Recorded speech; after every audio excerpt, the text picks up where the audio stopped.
Hello students, जैसे कि हम लोग कंटिन्यू करें हमारा chapter number 7 and is that controlling. आज हम लोग लास्ट क्वेश्चन कंसीडर करने वाले for the chapter number 7 and it's and also most important question for your exam and is that stages for the controlling.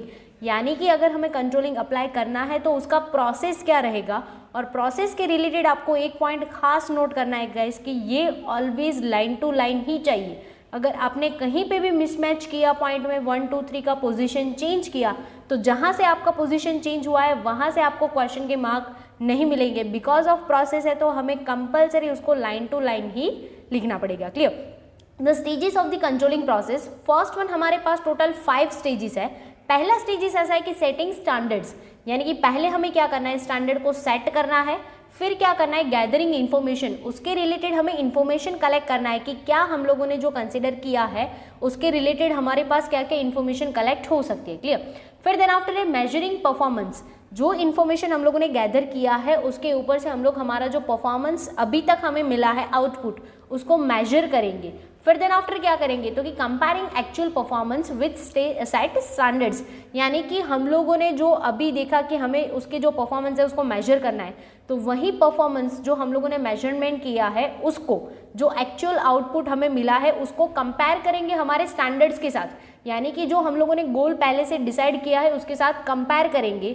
और फिर last में हमारा step क्या होगा तो कि करेक्टिव मेजर्स, अगर हमें ये कंपैरिजन में कहीं पे भी ऐसा मिला कि अगर हम लोगों ने जैसा प्लानिंग किया है वैसा थोड़ा सा रिजल्ट हमें मिल रहा है, नहीं मिल रहा है, तो उसके रिलेटेड हम लोग जो भी चेंजेस करने लायक हमें लगेगा वैसे हम लोग लास्ट स्टेज में करेंगे। क्लियर? तो आइए देखते हैं deeply first stage and it's setting standards, यानी कि फर्स्ट ऑफ ऑल तो हमें क्या काम करना है कि हमारे स्टैंडर्ड को सेट करना है, हमारे गोल को डिसाइड करना है। क्लियर? तो फर्स्ट उसमें देखते हैं controlling process start with the establishment of standards.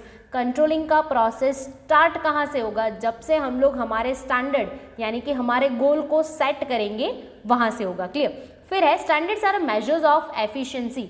Standard हम लोग क्यों सेट करते हैं, क्योंकि हमें चेक करना है कि हमारा एफिशिएंसी कितना है। अगर हम लोगों ने हाई स्टैंडर्ड सेट किया और हम फिर भी उसको अचीव कर रहे हैं तो इट मीन्स कि हमारा एफिशिएंसी बहुत अच्छा है। अगर हम लोगों ने मिडल किया है और फिर हम लोग उसको अचीव करें तो हमारा एफिशिएंसी एवरेज है, और अगर हम लोगों ने बहुत ही लो स्टैंडर्ड सेट किया है फिर भी अचीव नहीं कर सकते तो वो हमारा एफिशिएंसी कैसा होगा, बहुत ही लो लेवल का होगा। क्लियर? इट मीन्स कि हम लोग हमारे स्टैंडर्ड को ऊपर से हम हमारे एफिशिएंसी चेक कर सकते हैं कि अगर हमारा स्टैंडर्ड बहुत हाई है और हम अचीव कर रहे हैं तो एफिशिएंसी बहुत अच्छा हो सकता है। क्लियर?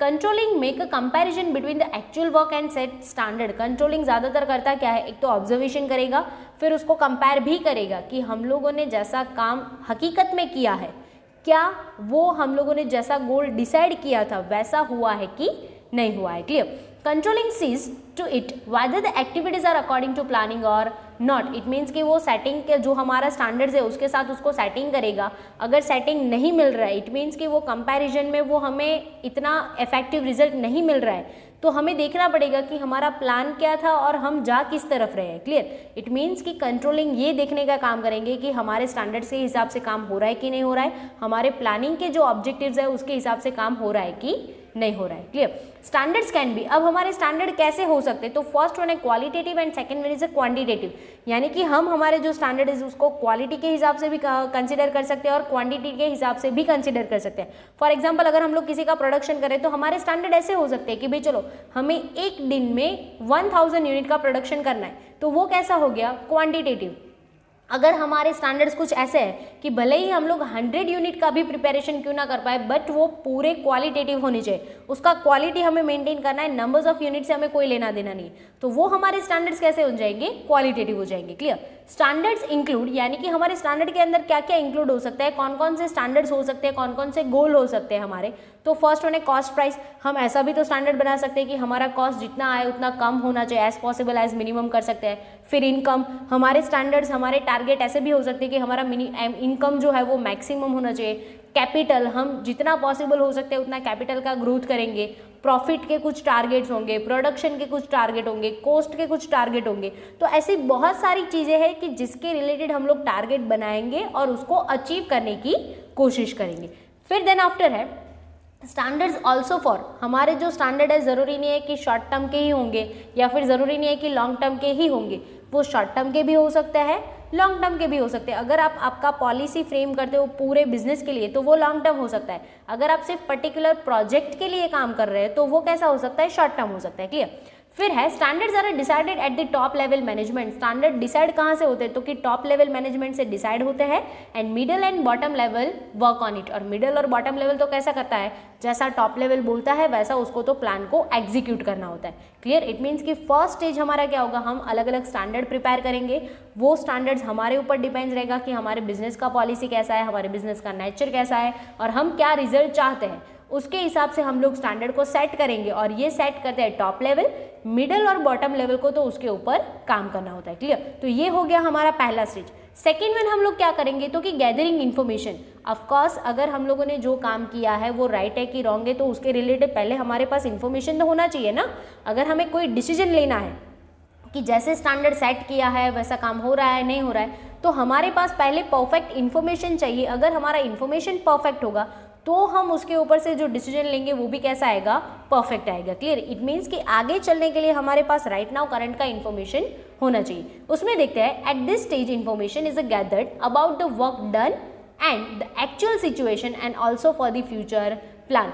हम किसके रिलेटेड इन्फॉर्मेशन कलेक्ट करेंगे कि भाई हमारे स्टैंडर्ड्स क्या है, तो उसका इन्फॉर्मेशन लेंगे कि भाई हमारा वर्क क्या हुआ है स्टैंडर्ड के अकॉर्डिंग, उसका इन्फॉर्मेशन लेंगे। और साथ में अगर ऐसा टारगेट है, ऐसा आउटपुट है, तो उसके रिलेटेड फ्यूचर में क्या कर सकते हैं, इन सब के रिलेटेड हम क्या करेंगे, तो कि इन्फॉर्मेशन कलेक्ट करेंगे। फिर देन आफ्टर है information is gathered bye. Information हम लोग कैसे कलेक्ट कर सकते हैं कि भाई हमें कौन कौन सा इन्फॉर्मेशन चाहिए। तो फर्स्ट वन है पर्सनल ऑब्जर्वेशन।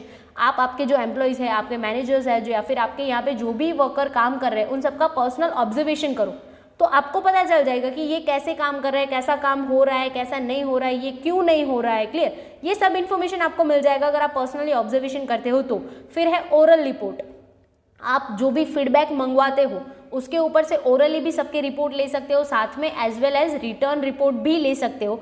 तो उसके ऊपर से आपको आइडिया आ जाएगा कि भाई हमारे जो वर्कर है वो कौन से वे में काम कर रहे हैं, उसको प्रॉब्लम है नहीं है, या फिर जो वो लोग काम कर रहे हैं वो सही है, हमने जैसा ऑर्डर दिया है वैसा एग्जीक्यूट हो रहा है कि नहीं हो रहा है। क्लियर। ये सेकंड स्टेज खत्म हो जाने के बाद हम लोग क्या करेंगे, पहला स्टेज हम लोगों ने क्या किया था, तो कि हम लोगों ने स्टैंडर्ड को सेट किया, फिर उसके रिलेटेड इन्फॉर्मेशन कलेक्ट किया, फिर वो इन्फॉर्मेशन कलेक्ट हो जाने के बाद हम क्या करेंगे, हमारा जो परफॉर्मेंस होगा उसको मेजर करेंगे। यानी कि third one stage is measuring performance. हम क्या करेंगे, हम लोगों ने जो आउटपुट दिया है हमारे वर्कर ने, हमारा जो परफॉर्मेंस है उसको हम क्या करेंगे, मेजर करेंगे, कंपेयर करेंगे। Clear. Performance is to be the measure to find out whether the activities has been undertaken according to set standards और नॉट। हमें परफॉर्मेंस को मेजर करने की रिक्वायरमेंट क्यों होती है, क्योंकि हमें ये चेक करना है कि हम लोगों ने जैसा डिसाइड किया था पहले से, जब भी शुरुआत किया था तब, तो वैसा काम हम लोगों को मिल रहा है कि नहीं मिल रहा है। ये चेक करने के लिए हमें हमारा परफॉर्मेंस मेजर करना पड़ेगा। क्लियर। जब भी हमारा परफॉर्मेंस मेजर हो जाएगा कि भाई चलो इतना आउटपुट मिल रहा है, वो हम लोगों ने एग्जीक्यूट कर लिया है कि इतना ही एग्जैक्ट आंसर है, उसके बाद हम क्या करेंगे, क्योंकि हमने इन्फॉर्मेशन भी कलेक्ट किया, हम लोगों ने उसको परफॉर्मेंस को मेजर भी किया, अब क्या करेंगे, ये जो मेजर किया हुआ परफॉर्मेंस है उसको क्या करेंगे, हमारे जो स्टैंडर्ड्स है, हमारे जो टारगेट है, हमारे जो गोल है उसके साथ क्या करेंगे, कंपेयर करेंगे। Clear. Comparison of a work done with the set standards. अब क्या करना है, actual work and set standard compared by controlling. Controlling क्या करेगा, सबसे बेटर काम कंट्रोलिंग का यही है कि वो ये देखता है कि जैसा हम लोगों ने शुरुआत किया था, जैसा डिसाइड किया था, उसके अकॉर्डिंग हम लोग जा रहे हैं कि नहीं जा रहे, क्योंकि प्लानिंग अगर ऐसा एग्जीक्यूट होगा तो ही प्लानिंग के हिसाब से रिजल्ट मिलेगा, अदरवाइज फिर प्लानिंग प्रिपेयर करने का फायदा क्या होगा। Clear. From this comparison, it can be know whether the set standard have been achieved or not. ये comparison की वजह से हमें एग्जैक्ट आइडिया क्लियर होगा कि हमारे जो स्टैंडर्ड्स है, हमारे जो गोल है, टारगेट है, वो अचीव हो रहे कि नहीं हो रहे, और अगर नहीं हो रहे हैं तो हमें क्या करना पड़ेगा, उसके रिलेटेड करेक्टिव मेजर्स लेना पड़ेगा। यानी कि लास्ट स्टेज, पहला हम लोगों ने क्या किया था, तो कि स्टैंडर्ड को सेट किया, उसके रिलेटेड इन्फॉर्मेशन कलेक्ट किया, फिर उसका जो परफॉर्मेंस हम लोगों को मिला था आउटपुट उसको मेजर किया, उसको कंपेयर किया हमारे गोल के साथ, और अगर हमें कोई प्रॉब्लम्स फाइंड आउट हो रहा है तो हम क्या करेंगे, उसके रिलेटेड करेक्टिव राइट एक्शन लेंगे, यानी कि करेक्टिव मेजर्स कंसिडर करेंगे। क्लियर। तो लास्ट स्टेज जो हमारा है फॉर द कंट्रोलिंग वो है करेक्टिव मेजर्स। तो उसमें हम लोग क्या करते हैं, तो कि it's a last stage of a controlling, it's if deviations are found, यानी कि अगर हमें प्रॉब्लम फाउंड होता है तो ही हमें करेक्टिव मेजर लेने की ज़रूरत पड़ेगी, अदरवाइज तो हमें कोई चेंज करने की ज़रूरत ही नहीं पड़ेगी अगर हमारे गोल इजीली अचीव हो रहे हैं तो। Clear? If the deviations are found, necessary corrective measures can be taken as follow. अगर हमें कोई प्रॉब्लम फाउंड हो रहा है तो हम कैसे चेंजेस कर सकते हैं हमारे प्लानिंग के अंदर, हम लोगों ने जो पहले से डिसाइड किया है उसके अंदर। क्लियर? तो फर्स्ट ऑफ ऑल है no change in the condition. हमारे पास अगर हम लोगों ने पूरे 1 to 4 स्टेजेस क्लियर कर लिए तो हमारे पास ये लास्ट में 3 ऑप्शन रहेगा, या तो हम कोई चेंज ना करें, no change in the condition. Second one option ऐसा रह सकता है कि change the condition to remove deviation, आप प्रॉब्लम को रिमूव करने के लिए कंडीशन को चेंज कर दो। और थर्ड वन ऑप्शन हमारे पास ऐसा रह सकता है कि change the condition and establish new standard, आप कंडीशन को चेंज कर दो और साथ में जो हमारे गोल थे, टारगेट थे, उसको भी नए तरीके से वापस करो। तो हमारे पास 3 ऑप्शन है, या तो कुछ नहीं करेंगे, सेम एज इट इज रहने देंगे, सिर्फ कंडीशन चेंज करेंगे, और थर्ड ऑप्शन ऐसा है कि कंडीशन भी चेंज करो, साथ में हमारे टारगेट भी चेंज कर दो। क्लियर? तो अब हमें ये देखना है कि ये 3 में से हम लोग कौन से ऑप्शन कब यूज करेंगे। तो फर्स्ट वन है no change in the condition, हम कब हमारे कंडीशन में कोई चेंज नहीं करेंगे, तो कि if deviation are found to be normal और एक्सेप्टेबल, अगर हम लोगों को प्रॉब्लम फाइंड हुआ है तो ही हम लोग ये तीनों में से कोई एक स्टेज करने वाले हैं। क्लियर? बट वो प्रॉब्लम अगर माइनर है, नॉर्मल है और एक्सेप्ट किया जा सके ऐसा प्रॉब्लम है तो हम लोग हमारी कंडीशन में कोई चेंज नहीं करेंगे। यानी कि हमें ऐसा ज़रूरी नहीं लग रहा है कि ये प्रॉब्लम की वजह से ये पूरा कंडीशन चेंज करने की ज़रूरत है तो हमें ये प्रॉब्लम नहीं होगा। अगर हमारा प्रॉब्लम छोटा सा है जो एक्सेप्ट हो सकता है तो हम लोग उसके रिलेटेड कंडीशन में कोई चेंज नहीं करेंगे। As compare to set standard means there is a no change in the condition. अगर हम लोग सेटिंग स्टैंडर्ड जो है और हमारा आउटपुट जो हमारा परफॉर्मेंस है उसको हम लोग कंपेयर करते हैं और हमें हमारा प्रॉब्लम छोटा सा मिलता है या फिर बहुत ही माइनर प्रॉब्लम है तो कंडीशन में कोई चेंज नहीं करेंगे। क्लियर? सेकेंड वन है change the condition to remove deviation.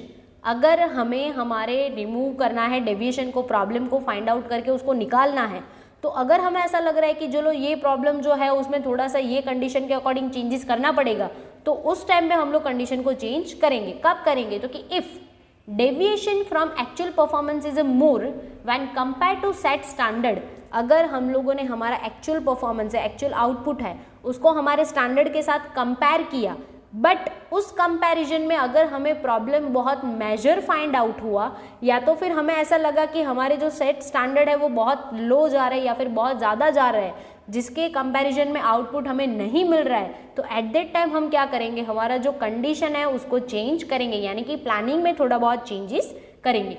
If the deviation from the actual performance is more when the compare to set standard, हमारे प्रॉब्लम ज़्यादा है टारगेट से, तो हम क्या करेंगे, कंडीशन में चेंज करेंगे। Such a deviation are to be examined and necessary corrective measure is to be taken। ऐसे डेविएशन के लिए क्या करेंगे, पहले तो डेविएशन को फाइंड करेंगे तो पता चलेगा कि बहुत ज़्यादा है या फिर कम है। अगर बहुत ज़्यादा है तो हमें कंडीशन में उसके रिलेटेड थोड़े बहुत चेंज करना है और कंडीशन में ऐसे चेंज करेंगे ताकि ये जो प्रॉब्लम हुआ है वो वापस प्रॉब्लम नहीं होना चाहिए।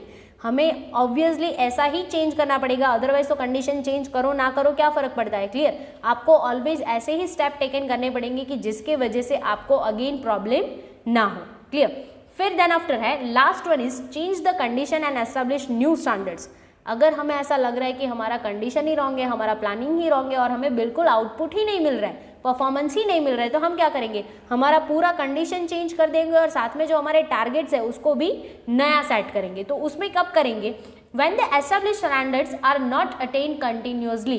अगर हम कंटिन्यूसली, चलो एक बार नहीं हो रहा है, 2 बार नहीं हो रहा है, 3 बार नहीं हो रहा है, जाने दो, बट अगर कंटिन्यूसली आप एफर्ट्स डालते हो बट देन आफ्टर अगर आपको कोई रिजल्ट नहीं मिल रहा है तो इट मीन्स कि आपके जो सेट किए हुए स्टैंडर्ड्स है वो बहुत ज़्यादा हाई है।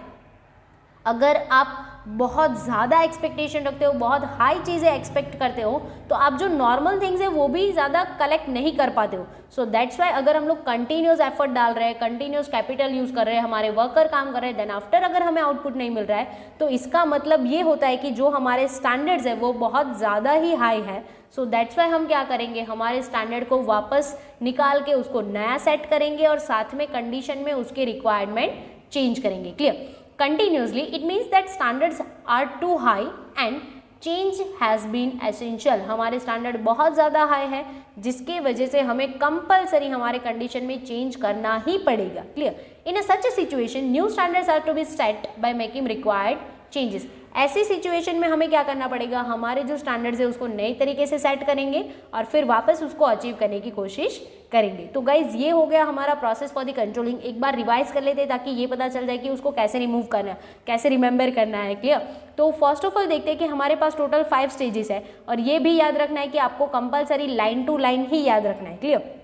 पहला क्या करेंगे, स्टैंडर्ड को सेट करेंगे, उसके रिलेटेड इंफॉर्मेशन कलेक्ट करेंगे, परफॉर्मेंस को मेजर करेंगे, उसको कंपेयर करेंगे और अगर ज़रूरत पड़ी तो उसमें थोड़े से चेंजेस करेंगे। चेंजेस भी हम लोग 3 तरीके से कर सकते हैं, 3 हिसाब से कर सकते हैं। कैसे? तो कि एक तो आप कंडीशन में कोई चेंज ना करो, या तो फिर आप कंडीशन में थोड़ा सा चेंज करो, या तो फिर आप पूरी कंडीशन चेंज करें, नए टारगेट ही सेट कर दो। कंडीशन में कब कोई चेंज नहीं होगा, जब हमारा प्रॉब्लम छोटा सा होगा, एक्सेप्टेबल होगा और माइनर प्रॉब्लम होगा। अगर हमारा प्रॉब्लम बहुत बड़ा है तो हम कंडीशन में चेंज करेंगे, और अगर हम लोग कंटिन्यूसली एफर्ट डाल रहे हैं फिर भी हमारा टारगेट अचीव ही नहीं हो रहा है तो इट मीन्स कि हमारे स्टैंडर्ड बहुत ज़्यादा ही हाई है, और उसके लिए हमें क्या करना पड़ेगा, वो स्टैंडर्ड को निकाल के नए स्टैंडर्ड एस्टैब्लिश करेंगे और साथ में उसके रिलेटेड जो रिक्वायर्ड चेंजेस होंगे वो भी हम लोग करेंगे। Clear guys? तो यहाँ पे फाइनली हमारा जो चैप्टर नंबर 7 है वो ओवर होता है।